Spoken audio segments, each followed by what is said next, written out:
जय माता दी दोस्तों, आपका स्वागत है मेरे YouTube चैनल किरणस ब्लॉग पर। अगर आप श्री माता वैष्णो देवी धाम कटरा जाना चाहते हैं तो इस वीडियो में आपको पूरी जानकारी दी गई है कि किस तरीके से आप कटरा पहुंच सकते हैं और आगे की यात्रा तय कर सकते हैं। दिल्ली से कटरा जाने के लिए आप बस या ट्रेन के थ्रू जा सकते हैं, और अगर आप फ्लाइट से जाने का सोच रहे हैं तो आपको दिल्ली से जम्मू तक की फ़्लाइट को बुक करना होगा। जम्मू पहुंचने के बाद वहां से कटरा जाने के लिए आप टैक्सी बुक कर सकते हैं या फिर बस के थ्रू जा सकते हैं। जम्मू से कटरा तक का जो डिस्टेंस है वो करीब 50 किलोमीटर है। दिल्ली से कटरा का सफ़र हमने ट्रेन से किया था, जो कि हमने 2 महीने पहले ही बुक कर ली थी। हमारी ट्रेन का नाम श्री शक्ति एक्सप्रेस था। ट्रेन में पहुंचने के बाद हमने खाना ऑर्डर किया था, जिसमें हमें दही, सब्ज़ी, रोटी, चावल ये सब चीज़ें मिली थी। अगर आप घर से खाना नहीं लेके जाते हैं तो आप ये भी ऑर्डर कर सकते हैं।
अगर आपको अपनी यात्रा से रिलेटेड कोई भी ऑनलाइन बुकिंग करनी है तो उसकी मैंने अलग से एक सेपरेट वीडियो बनाई है, उसका लिंक मैंने डिस्क्रिप्शन में मेंशन किया है, आप उसको चेक कर सकते हैं एंड उसी के थ्रू उसी को फॉलो करके आप अपनी ऑनलाइन बुकिंग कर सकते हैं। वहाँ पे मैंने पूरी डिटेल्स दी गई है।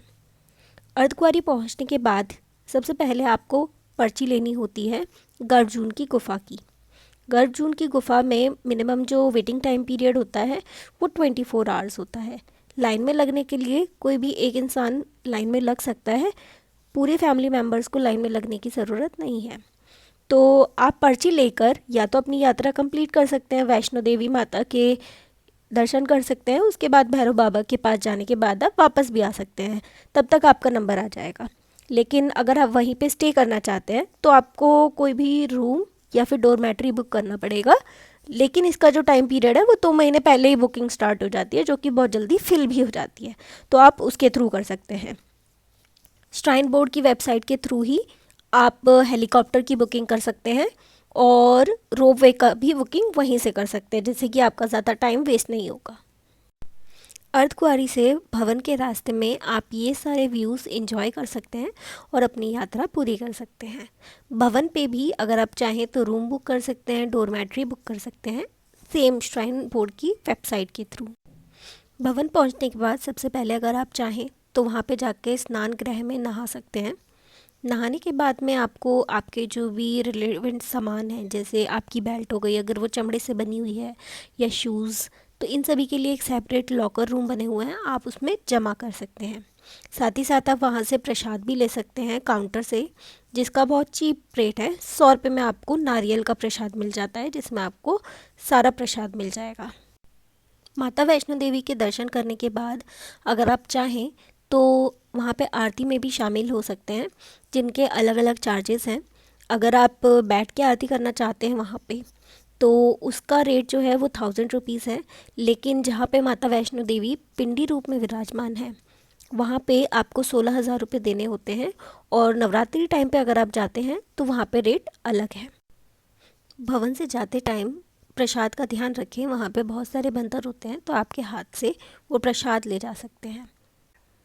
भवन पहुँचने के बाद में अगर आप दर्शन करने चाहते हैं तो आपके पास में आपकी पूरी पहले तो चेकिंग की जाती है, और अगर आपके पास में कोई भी इलेक्ट्रॉनिक डिवाइस या चमड़े का आइटम मिलता है तो आपको वहीं से वापस भेज देते हैं, क्योंकि वो अलाउड नहीं होता है मंदिर के अंदर। भवन में आरती होते टाइम जितनी भी लाइंस होती हैं वो रोक दी जाती हैं, तो जितने भी भक्त होते हैं लाइन में लगे होते हैं उनको वहीं रुकना पड़ता है जब तक आरती ख़त्म नहीं हो जाती। तो आप ध्यान रखिए कि आप किस टाइम पे जा रहे हैं। अगर आप आरती नहीं अटेंड करना चाहते तो आप ऐसे टाइम पे जाइए जिस टाइम पे आरती ना हो रही हो। भवन पर पहुंचने के बाद में आप चाहें तो कैश भी निकाल सकते हैं, क्योंकि वहाँ पे जगह जगह एटीएम बने हुए हैं। खाने पीने की भी पूरी व्यवस्था है, सारे रेस्टोरेंट वहाँ पे अवेलेबल हैं। अगर आपको लगता है कि आप कुछ खाना चाहते हैं तो आप वहाँ खा सकते हैं। ये सारे डोरमेट्री दिख रहे हैं आपको, तो ये सारे भवन के पास में डोरमेट्री है। साथ ही साथ आप यहीं से वैष्णो देवी से भवन भैरव बाबा तक के लिए रोपवे इस्तेमाल कर सकते हैं। लेकिन अगर आप पहले ही ऑनलाइन बुकिंग कर लेंगे तो आपको बहुत लंबी लाइन में नहीं लगना पड़ेगा, अदरवाइज़ आपको ये जो लंबी लाइन है उसका भी सामना करना होगा। फिर आप भैरव बाबा की चढ़ाई के लिए जा सकते हैं, शुरू कर सकते हैं। लेकिन अगर आप नॉर्मल रास्ते से जाते हैं तो वहाँ पे काफ़ी खड़ी चढ़ाई है, और साथ ही साथ वहाँ पे खच्चर बहुत ज़्यादा चलते हैं, तो इससे आपको बहुत ज़्यादा दिक्कत होने वाली है। तो अगर आप कर सकते हैं तो आप सीढ़ियों का इस्तेमाल कीजिए, क्योंकि सीढ़ियों का जो रास्ता है वो काफ़ी शॉर्ट है, उससे आपको ज़्यादा दिक्कत नहीं होगी नॉर्मल रास्ते के कंपैरिजन में। और साथ ही साथ में आपको खच्चरों का सामना नहीं करना पड़ेगा। अदरवाइज़ अगर आप नॉर्मल रास्ते से जाएंगे तो वहाँ पे बहुत ज़्यादा गंदगी मिलेगी आपको, और बार बार आपको खच्चर वाले परेशान करते रहेंगे, वो बार बार भागते हुए आएंगे, फिर आपको हटना पड़ेगा, और हो सकता है उतनी भीड़ में आपको चोट भी लग जाए। तो ये हेलीपैड का रास्ता है, अगर आप हेलीकॉप्टर से आते हैं तो यहाँ पे आपको हेलीकॉप्टर उतार देगा, यहाँ से आगे की चढ़ाई आपको खुद ही करनी होगी। भैरव बाबा के पास पहुँचने के बाद में ये सुंदर और बहुत प्यारा व्यू आपको देखने के लिए मिलेगा चारों तरफ। जब आप भैरव बाबा के पास पहुंच जाएंगे तो दर्शन करने के बाद में आप वहां बहुत सारी फ़ोटोज़ क्लिक कर सकते हैं, क्योंकि वहां से जो व्यू आता है वो बहुत ही सुंदर और शानदार होता है। तो ये थी यात्रा की पूरी जानकारी। अगर आपको हमारी वीडियो अच्छी लगी हो तो प्लीज़ इसे लाइक, शेयर एंड सब्सक्राइब कीजिए। Thank you so much for watching. जय माता दी।